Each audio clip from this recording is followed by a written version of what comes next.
नमस्कार दोस्तों, कामयाबी तक टुडे जीके में आपका स्वागत है। 1 मई के कुछ महत्वपूर्ण जीके के प्रश्नों के बारे में बात करेंगे। तो शुरू करते हैं। हाल ही में खबरों में रही नीलगिरी लहर निम्नलिखित में से किस देश में पाई जाती है? 1 भारत, 2 म्यांमार, 3 भूटान, 4 बांग्लादेश। नीचे दिए गए कूट का प्रयोग कर सही उत्तर चुनिए। ऑप्शन 1 केवल 1, ऑप्शन 2 केवल 2 और 4, ऑप्शन 3 केवल 1, 3 और 4, ऑप्शन डी केवल 1, 2 और 4। तो इसका उत्तर होगा केवल 1। एराविकुलम नेशनल पार्क में राजमाला पहाड़ी पर नवजात नीलगिरी लहरों के जीवित रहने की दर सबसे अधिक पाई गई है। नीलगिरी लहर को नीलगिरी आइबेक्स के नाम से भी जाना जाता है। यह तमिलनाडु का राज्य पशु है। यह भारत में नीलगिरी पहाड़ी और पश्चिमी घाट के दक्षिण भाग के लिए स्थानिक है, इसलिए विकल्प ए सही है। एराविकुलम राष्ट्रीय उद्यान केरल के प्रसिद्ध अभयारण्यों में से एक है। तो इस प्रकार हमारे इस प्रश्न का उत्तर हो जाता है केवल 1। अगला प्रश्न, निम्नलिखित में से कौन सी 16 घास के मैदान की विशेषताएं हैं? 1 ये 1500 मीटर से अधिक की ऊंचाई पर मौजूद हैं। 2 इसकी पत्तियों का आकार छोटा होता है। 3 इसमें सदाबहार वृक्ष पाए जाते हैं। नीचे दिए गए कूट का प्रयोग कर सही उत्तर चुनिए। ऑप्शन 1 केवल 1 और 2, ऑप्शन 2 केवल 2 और 3, ऑप्शन 3 केवल 1, 3, ऑप्शन 4 1, 2, 3। तो इसका उत्तर है ऑप्शन डी 1, 2 और 3। मद्रास उच्च न्यायालय ने राज्य सरकार को आक्रामक प्रजातियों के उन्मूलन और 16 वनों और घास के मैदानों के संरक्षण के लिए आदिवासी समुदायों को शामिल करने का निर्देश दिया है। 16 पर्वत सदाबहार वन और घास के मैदान हैं। ये वन 1500 मीटर से अधिक की ऊंचाई पर पाए जाते हैं। 16 के जंगलों में उगने वाली वनस्पति सदाबहार होती है। आमतौर पर पत्तियां आकार में छोटी होती हैं, इसलिए विकल्प डी सही है। ये वन कई स्थानिक और लुप्तप्राय पौधों और जानवरों का आवास है। तो इस प्रकार हमारे इस प्रश्न का उत्तर हो जाता है ऑप्शन डी 1 और 2 और 3। फार्मर्स डिस्ट्रेस इंडेक्स निम्नलिखित में से किसके द्वारा तैयार किया जा रहा है? ऑप्शन 1 राष्ट्रीय कृषि और ग्रामीण विकास bank NABARD, option 2 NITI Aayog, option C स्वदेश फाउंडेशन, ऑप्शन डी ग्रामीण विकास मंत्रालय। तो इसका उत्तर है ऑप्शन ए राष्ट्रीय कृषि और ग्रामीण विकास नाबार्ड के द्वारा। राष्ट्रीय कृषि और ग्रामीण विकास नाबार्ड एक फार्मर्स डिस्टेंस इंडेक्स तैयार करने की योजना बना रहा है, इसलिए विकल्प ए सही है। यह ज़रूरतमंद और संकटाग्रस्त किसानों को ट्रैक करने, पहचान और उनका समर्थन करने के लिए तैयार किया जा रहा है।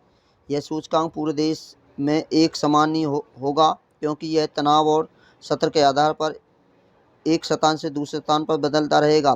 तो इस प्रकार हमारे इस प्रश्न का उत्तर होता है राष्ट्रीय कृषि ग्रामीण विकास बैंक नाबार्ड।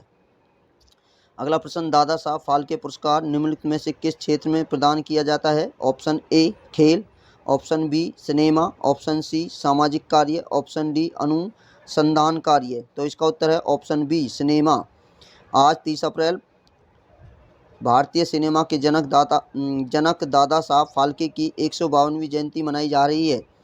उन्होंने भारत की पहली फिल्म राजा हरिश्चंद्र 1913 का निर्देशन किया था। दादा साहब फाल्के पुरस्कार भारतीय सिनेमा के विकास में उत्कृष्ट योगदान के लिए दिया जाने वाला देश का सर्वोच्च फिल्म सम्मान है, इसलिए विकल्प बी सही है। यह पुरस्कार भारत सरकार द्वारा 1959 में शुरू किया गया था। 69 में शुरू किया गया था, 59 नहीं 69 में शुरू किया गया था। यह पुरस्कार की पहली प्राप्तकर्ता अभिनेत्री देविका रानी थी। तो इस प्रकार हमारे इस प्रश्न का उत्तर हो जाता है ऑप्शन बी। अगला प्रश्न, भारत के मुख्य न्यायाधीश के संबंध में निम्नलिखित कथनों पर विचार कीजिए। कथन 1 वह किसी मामलों की सुनवाई के लिए न्यायाधीशों की संख्या तय करता है। कथन 2 भारत में मुख्य न्यायाधीश CJI का कार्यालय सूचना का अधिकार RTI अधिनियम 2005 के दायरे में आता है। उपयुक्त कथनों में से कौन सा इससे सही है या है? केवल 1, ऑप्शन ए केवल 1, ऑप्शन बी केवल 2, ऑप्शन सी दोनों 1 और 2, ऑप्शन डी न तो 1 न ही 2। तो इसका उत्तर है ऑप्शन सी दोनों 1 और 2। हाल ही में मुख्यमंत्री के साथ एक सम्मेलन में चीफ जस्टिस NV रमन्ना ने अदालत में आदेशों की अवहेलना के लिए सरकार की आलोचना की है। भारत के मुख्य न्यायाधीश और सर्वोच्च न्यायालय एससी के न्यायाधीशों की नियुक्ति राष्ट्रपति द्वारा संविधान के अनुच्छेद 124 के 2 के तहत की जाती है। सुप्रीम कोर्ट कॉलेजियम की अध्यक्षता भारत के मुख्य न्यायाधीश करते हैं। इसमें अदालत के 4 अन्य वरिष्ठ न्यायाधीश शामिल होते हैं। मुख्य न्यायाधीश किसी मामले की सुनवाई करने वाले न्यायाधीशों की संख्या तय करते हैं, इसलिए कथन एक सही है। 2019 में कोर्ट ने कहा है कि भारत का मुख्य न्यायाधीश सीजेआई का कार्य सूचना के अधिकार आरटीआई अधिनियम 2005 के दायरे में आता है, इसलिए कथन 2 भी सही है। तो इस प्रकार हमारे इस प्रश्न का उत्तर हो जाता है ऑप्शन सी 1 और 2। अगला प्रश्न, निम्नलिखित में से किस देश ने क्यूबा की खोज की है? ऑप्शन ए स्पेन ने, ऑप्शन बी फ्रांस ने, ऑप्शन सी ब्रिटेन ने, ऑप्शन डी पुर्तगाल ने। तो इसका उत्तर है ऑप्शन ए स्पेन ने। हाल ही में कुछ महीनों से अपनी मातृभूमि छोड़ने वाले क्यूबाई लोगों की संख्या में वृद्धि देखी जा रही है। क्यूबाई कैरिबियन सागर में स्थित एक द्वीपीय देश है। 1492 में क्रिस्टोफर कोलंबस ने स्पेन के लिए क्यूबा का दावा किया था, इसलिए ऑप्शन ए सही है। 15वीं शताब्दी से लेकर वर्ष 1898 में स्पेन अमेरिका युद्ध तक क्यूबा स्पेन का एक उपनिवेश था, इसलिए इस प्रश्न का उत्तर हो जाता है ऑप्शन ए स्पेन। अगला प्रश्न, निम्नलिखित में से कौन सी भाषा मूल संविधान का हिस्सा नहीं है? 1 नेपाली, 2 कश्मीरी, 3 संथाली, 4 असमिया। निम्नलिखित कूटों का प्रयोग कर सही उत्तर चुनिए। ऑप्शन ए केवल 1 और 2, ऑप्शन बी केवल 2 और 3, ऑप्शन 3 1 और 3, ऑप्शन डी केवल 3 और 4। तो इसका उत्तर है केवल ऑप्शन सी केवल 1 और 3। हाल ही में ट्विटर पर हिंदी से संबंधित एक विवाद के बाद यह सवाल उठाया जा रहा है कि क्या वास्तव में हिंदी भारत की राष्ट्रीय भाषा है? भारत के संविधान की 8वीं अनुसूची में 22 भाषाओं को सूचित है। 1950 में संविधान में असमिया, बंगाली, गुजराती, हिंदी, कन्नड़, कोंकणी, कश्मीरी, मलयालम, मराठी, उड़िया, पंजाबी, तमिल, तेलुगु, उर्दू सहित 14 भाषाओं का सूचीबद्ध किया था। बाद में नेपाली, बोडो, संथाली, मंथली, डोगरी को भी जोड़ा गया, इसलिए विकल्प सी सही है। भारतीय संविधान के अनुच्छेद 343(a) के अनुसार देवनागरी हिंदी लिपि में हिंदी और अंग्रेजी भाषा का आधिकारिक भाषाएं हैं। इस प्रकार हिंदी भारत की राजभाषा या आधिकारिक भाषा तो है, लेकिन राष्ट्रभाषा नहीं है। तो इस प्रकार हमारे इस प्रश्न का उत्तर हो जाता है केवल ऑप्शन सी केवल 1 और 3। तो अगला प्रश्न, डिजिटल सर्विस एक्ट जो बड़ी टेक कंपनियों से निपटने के लिए एक कानून है, किसके द्वारा बनाया गया है? ऑप्शन ए यूरोपीय संघ के द्वारा, ऑप्शन बी यूनाइटेड किंगडम के द्वारा, ऑप्शन सी अमेरिका के द्वारा, ऑप्शन डी अफ्रीका के द्वारा। तो इसका उत्तर है ऑप्शन ए यूरोपीय संघ के द्वारा। यूरोपीय आयोग 15 दिसंबर 2020 को डिजिटल सर्विस एक्ट प्रस्तावित किया था, इसलिए विकल्प ए सही है। इसका लक्ष्य यूरोपीय संघ में डिजिटल सेवा को नियंत्रित करने वाले नियमों को अपग्रेड करना है। यह अधिनियम ई कॉमर्स निर्देश के तहत यूरोपीय संघ के कानून के मौजूदा प्रावधानों पर आधारित है। अगले कुछ महीनों में यूरोपियन संघ की संसद द्वारा इस अधिनियम को अपनाए जाने की संभावना है। तो इस प्रकार हमारे इस प्रश्न का उत्तर हो जाता है ऑप्शन ए यूरोपियन संघ।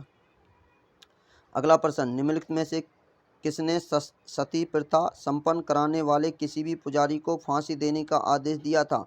Option A William Bentinck, option B sir Charles Napier, option C Warren Hasting, option D lord Cornwallis. तो इसका उत्तर है विलियम बेंटिक्स। 15वीं और 18वीं शताब्दी के बीच कई बार सती प्रथा पर प्रतिबंध लगाने का प्रयास किया। 1582 में मुगल बादशाह अकबर और 1663 में औरंगजेब ने इस खत्म करने की कोशिश की। राजा राम मोहन राय के प्रयासों के बाद भारत के पहले गवर्नर जनरल विलियम बेंटिक के द्वारा 1829 में बंगाल सती रेगुलेशन के जरिए सती प्रथा पर रोक लगाई। 1850 में अंग्रेजों ने इस प्रथा के खिलाफ अपने नियमों को सख्त कर दिया। सर चार्ल्स नेपियर सती प्रथा के दौरान मौजूदा किसी भी पुजारी को फांसी देने का आदेश दिया गया, तो इसलिए विकल्प बी सही हो जाता है। तो इसका उत्तर होता है विकल्प बी सर चार्ल्स नेपियर।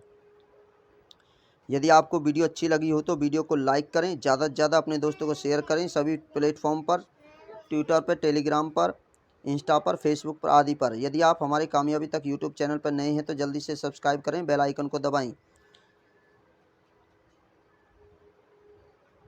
आप हमें फॉलो कर सकते हैं फेसबुक पर, इंस्टाग्राम पर, कू ऐप पर, मौज ऐप पर और टेलीग्राम चैनल पर। यदि आपको इसकी PDF चाहिए तो हमारे टेलीग्राम चैनल कामयाबी तक को ज्वाइन कर सकते हैं। वीडियो देखने के लिए सभी को धन्यवाद।